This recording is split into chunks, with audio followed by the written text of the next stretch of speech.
ये कहानी शुरू होती है उस वाले एपिसोड से जहाँ खुशी गोकुलधाम में आके चली गई थी। अब सबकी लाडली खुशी अब गोकुलधाम छोड़कर जा चुकी थी तो सभी लोग उदास थे, लेकिन सबसे ज्यादा कोई उदास था तो वो थे नायर भाई। नायर भाई मन ही मन में सोचते कि खुशी मेरी बेटी होती तो कितना अच्छा होता, हमारे घर में खुशियां ही खुशियां होती। कि तभी कविता नायर को आवाज देती है और बोलती है कि नायर क्या सोच रहे हो। तब नायर कविता को बोलते है कि कविता मैं खुशी के बारे में सोच रहा था, कितना अच्छा होता ना कि खुशी हमारी बच्ची होती। तो ये सुनकर कविता इमोशनल हो जाती है और वहाँ से जाने लगती है। तभी नायर कविता का हाथ पकड़ता है और बोलता है कविता तुम्हें नहीं लगता कि हमारा भी एक बच्चा हो।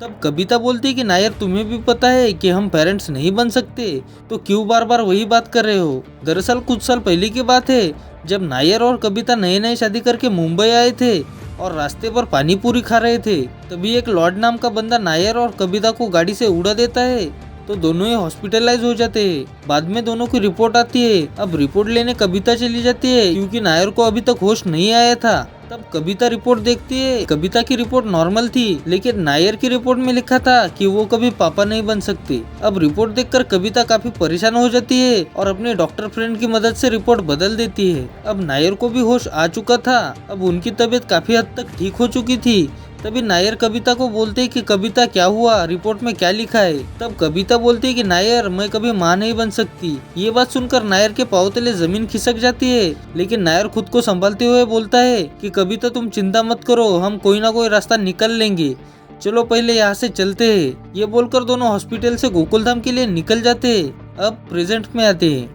नायर कविता को बोलते कि कविता उस एक्सीडेंट को कितने साल हो गए, शायद इस बार हम टेस्ट करें तो रिजल्ट पॉजिटिव आए, क्यों ना एक बार हम टेस्ट करें। तब कविता मन ही मन में सोचती है कि अगर हम कल टेस्ट करने चले गए तो नायर को पता चल जाएगा कि मुझे कोई प्रॉब्लम नहीं बल्कि प्रॉब्लम नायर में है, तब नायर को कैसा लगेगा। यही सोच रही थी कि तभी नायर कविता को बोलता है कि बोलो ना कविता, कल हम टेस्ट करने जा रहे हैं ना। तब कविता घबराते हुए हाँ बोल देती है और घर के बालकनी में चली जाती है। बालकनी में जाकर कविता अपने डॉक्टर फ्रेंड को कॉल करती है और रिपोर्ट बदलने का प्लान बनाती है और फिर सोने चली जाती है। अगले दिन सुबह सुबह नायर और कविता हॉस्पिटल के लिए निकल जाते हैं। तब नायर कविता को अपने डॉक्टर फ्रेंड के पास जाने को बोलता है। तब कविता बोलती है कि देखो नायर, तुमने मुझसे टेस्ट करवाने की जिद की तो मैंने माना ना, तो अब तुम भी मेरी बात मानो और मेरे डॉक्टर फ्रेंड के पास चलो, मैंने हमारा अपॉइंटमेंट भी ले लिया है। ये बोलकर कविता नायर को अपनी डॉक्टर फ्रेंड के पास ले जाती है। फिर दोनों अपने सैंपल को टेस्ट कर देते हैं। तो प्लान के मुताबिक कविता की डॉक्टर फ्रेंड सैंपल और रिपोर्ट को एक्सचेंज कर देती है।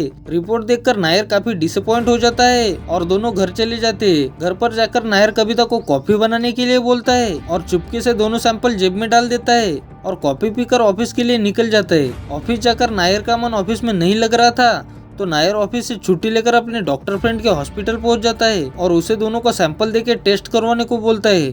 थोड़ी देर में कविता के टेस्ट का रिपोर्ट आ जाता है। रिपोर्ट देखकर नायर दंग हो जाता है। रिपोर्ट में लिखा था कि बबीता का रिपोर्ट नॉर्मल है तो नायर खुशी के मारे पागल हो जाता है और जल्दी जल्दी में अपना रिपोर्ट वही छोड़कर घर पहुंच जाता है। अब नायर के जल्दी घर आने से कविता चौंक जाती है और नायर से बोलती है कि क्या हुआ नायर, आज ऑफिस से इतने जल्दी कैसे आ गए। तब नायर बोलता है कि कविता गुड न्यूज है, हम पेरेंट्स बन सकते हैं, ये लो तुम्हारी रिपोर्ट। रिपोर्ट देखकर कविता घबरा जाती है और बोलती है कि नायर ये कहाँ की रिपोर्ट है। तब नायर जो हुआ सब कविता को बता देता है।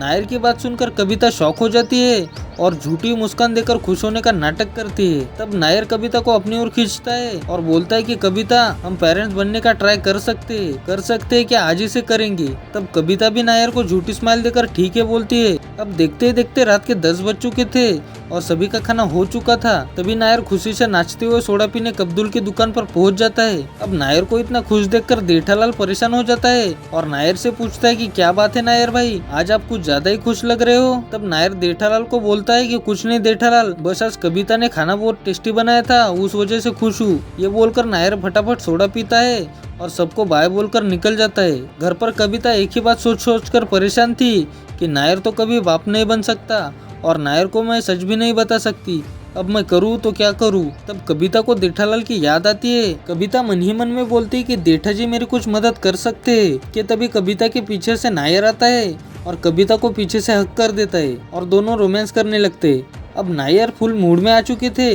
लेकिन नायर के साथ कविता बस एडजस्ट ही कर रही थी। अब देखते ही देखते दोनों फिजिकल हो जाते।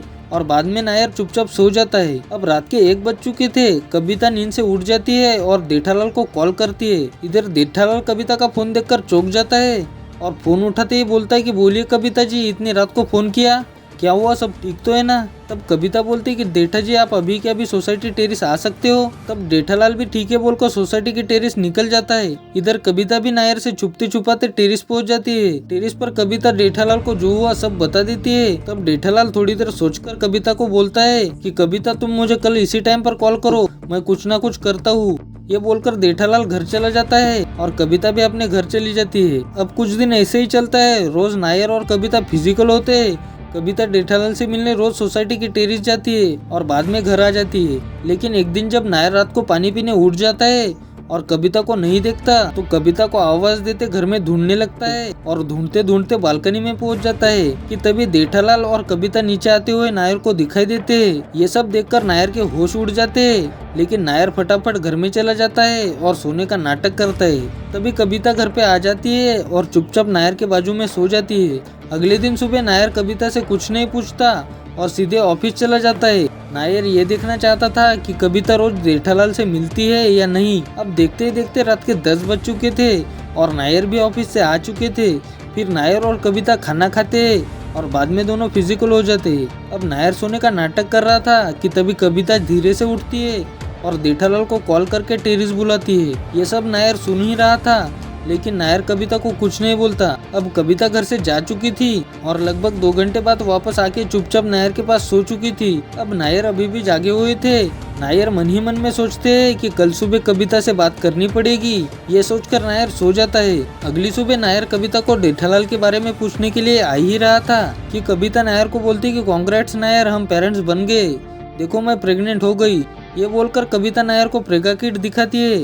अब नायर कुछ बोले इससे पहले ही नायर का फोन बजता है और कॉल आता है नायर के डॉक्टर फ्रेंड का। डॉक्टर फ्रेंड का फोन देखकर नायर कविता को बोलता है कि 1 मिनट कविता, मैं अभी आता हूँ। ये बोलकर नायर बालकनी में चला जाता है और अपने डॉक्टर फ्रेंड को बोलता है कि बोलिए डॉक्टर, आज मुझे कैसे याद किया। तब डॉक्टर बोलते कि नायर तुम उस दिन चेकअप करवाने आए थे ना, तो तुमने अपने वाइफ की रिपोर्ट ले ली और तुम्हारी रिपोर्ट यही छोड़ दी। नायर तुम्हारी रिपोर्ट में लिखा है कि तुम कभी बाप नहीं बन सकते।